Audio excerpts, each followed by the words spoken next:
po sa gilid.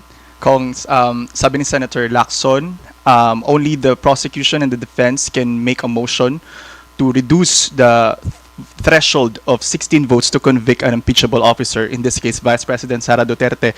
Does the House prosecution team intend to make such motion para bawasan yung threshold na 16 votes to convict? We have not actually discussed about that as being a team, no? But I have expressed my position already that concerning the threshold for the purpose of conviction, it is important to realize that the Constitution and the laws are evolving.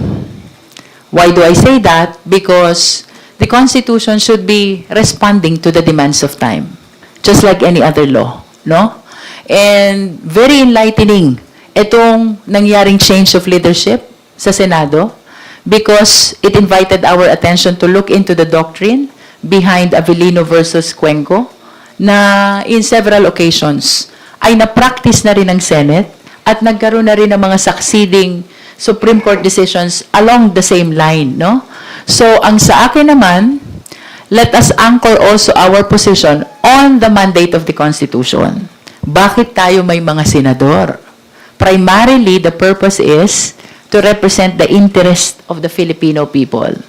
Kung ang ating senador ay nakakulong, nagtatago, nasa ospital, or nasa abroad, ito yung tinatawag ni Avellino versus Cuenco na beyond the coercive power of the Senate. And having said so, plus hindi mai-represent yung interest ng taong bayan, how are we going to consider them for the purpose of determining the threshold or the required number of votes? So, personal opinion ko lang. I believe that the doctrine in Avellino should be applied also in determining the number of votes required for the purpose of conviction. That is my personal opinion. So dapat po bang bawasan? With the current situation, yes. The same way that it was reduced in the election of Senate President pro tempore and the rest of the chairwomen of the different committees of the Senate. Para sa House prosecution team, ilan ang base number ng senador na tinitignan niyo po ngayon? This is my opinion. If the voting will happen now, it should be 22 as well. If I may add, no, again, this is just an opinion, no. All of us has different opinions regarding the matter. Pero I think yung appreciation dapat talaga natin is we want the Senate which is operational, a functional Senate. No, we cannot have a functional Senate if some of the members will not be accessible in terms of passing their judgment through a vote. We're talking about impeachment trial where the sitting senator, sitting judge, presence would be indispensable in determining determining the judgment by which one would have to arrive based on the evidence presented.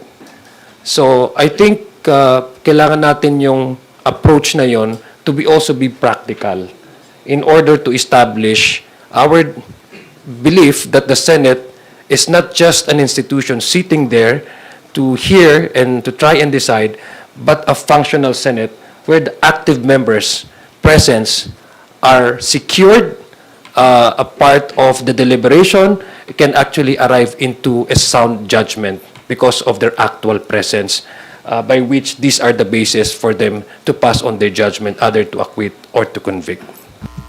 Doon po sa base number na 22, Kong Jinky, do you consider Senator Jinggoy as suspended already? Dahil siya po ay arrested na at nasa Sandigan Bayan? Well, under the Plunder Law and the Anti-Graft and Corrupt Practices Act, when the public officials are charged as such, they are suspended from becoming a member of the Senate. So kung suspended ka, how can you attend? Are you still a senator on that particular occasion if you are suspended from your official duty? I think the answer is clear, no? And to add to what Kong Sia said, no? meron tayong mandato sa konstitusyon.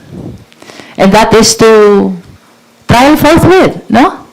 And if we hold the contrary view, it means that the constitutional mandate will be hostage by the different situations of some senators. Ilayo at wag ilapit, no? Kung yung nagsisirculate sa social media, mangyari. Sabihin natin 8 or 9 will be having their cases in court, no? Masususpend as provided in the Plunder Law and the Anti-Graft and Corrupt Practices Act. The required threshold is 16. So that will mean that it will paralyze the accountability mechanism. And we know, of course, that the Constitution is paramount. It must not be conditioned to the situation of our senators. This impeachment trial must proceed. The decision must be rendered, no? And the threshold must be fixed depending on the current situation of our Senate. Kaugnay niyan, ma'am, sabi ni Senator Lacson, sakaling umabot ng 9 na senators yung makulong, 15 silang matira, hindi na raw matutuloy yung trial kasi paano nga man magko-convict kung kailangan ng 16 votes. Ang suggestion po niya, magfa-file ang impeachment court sa Sandigan Bayan ng leave of court para payagan yung mga nakakulong na senador na dumalo sa trial. Do you agree, ma'am, doon sa kanyang suggestion? Well, my perspective is from the point of view that it is the Senate which has jurisdiction. We cannot speak for the Sandigan, we cannot speak for the Ombudsman, no? Of course, from the perspective of Senate yan, yung nag-hold ng impeachment trial, at hindi naman nila pwede basta panghimasukan what will be the decision of the Sandigan Bayan. I think it will be more appropriate to follow the doctrine of Avellino. After all, ibabalik ko dun sa mandato ng saligang batas. Dapat ang mga senador mag-represent ng interest ng sambayan ng Pilipino during that impeachment trial. And if you are detained, if you are in hiding, the question is, are you representing the interest of the Filipino? When in fact, you cannot attend because of your personal dilemma, no? So, we cannot subordinate the constitutional mandate to the situation in the Senate. Constitution is paramount, therefore, it must be interpreted in a way to give light to the implementation of the constitutional mandate. Last question na po. Doon po sa list of witnesses ninyo, more than 30, ilan po doon yung sa tingin ninyong high-profile witnesses na masasabi? I cannot divulge yet, no? Ilang oras na lang naman at mafa-file na yung pre-trial brief. Pakihintay na lang po because our deadline is today. Thank you, ma'am.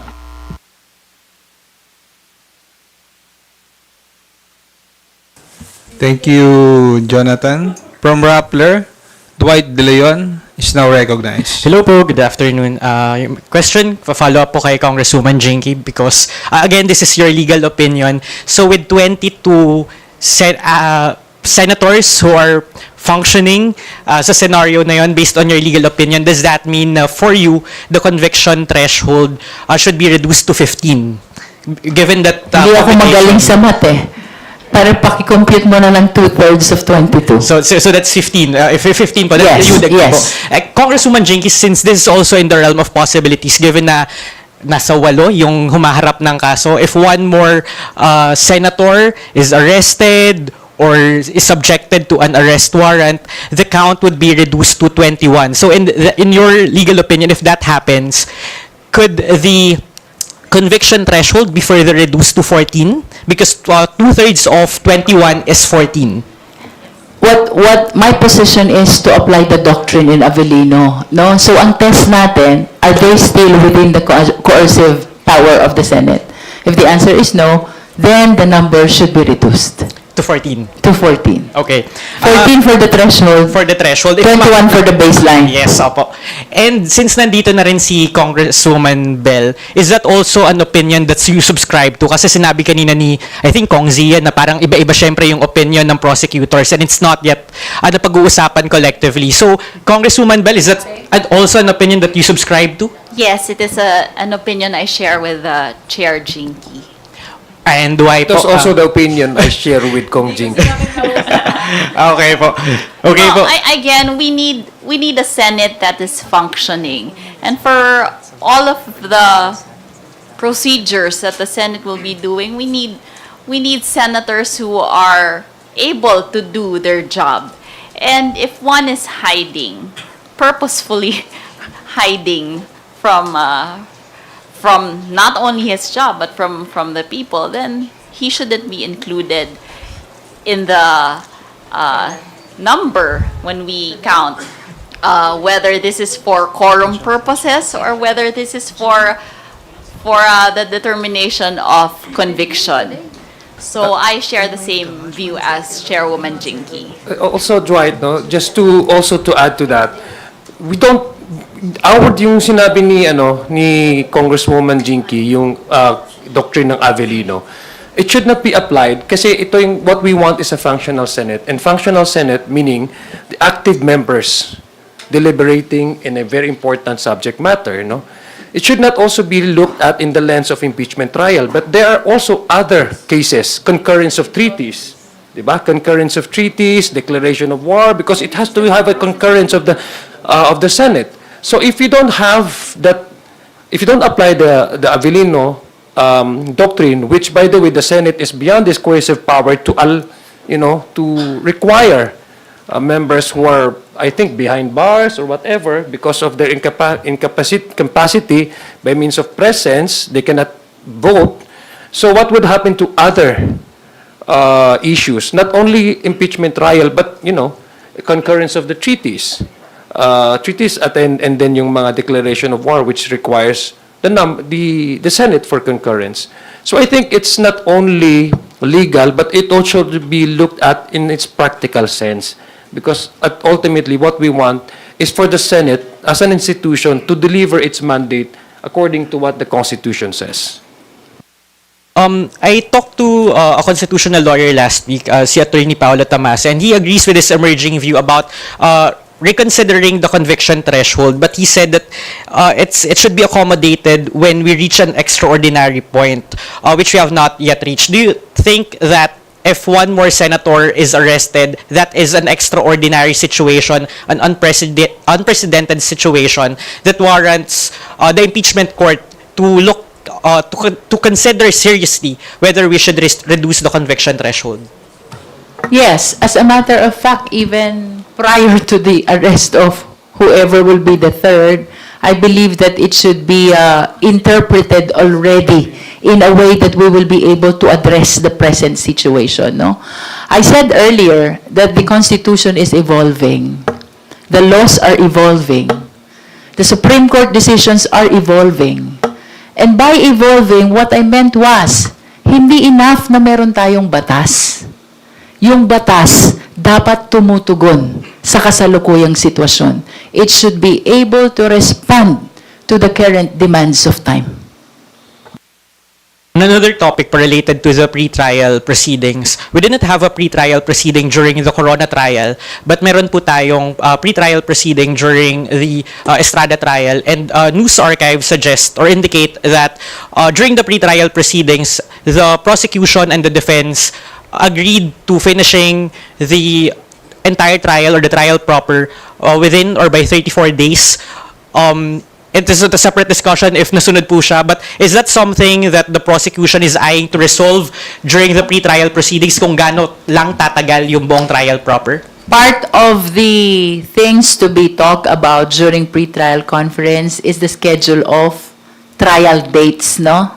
And that includes, of course, the number of schedule that we will be needing for the purpose of presenting the prosecution's evidence. Same is true with respect to the defense.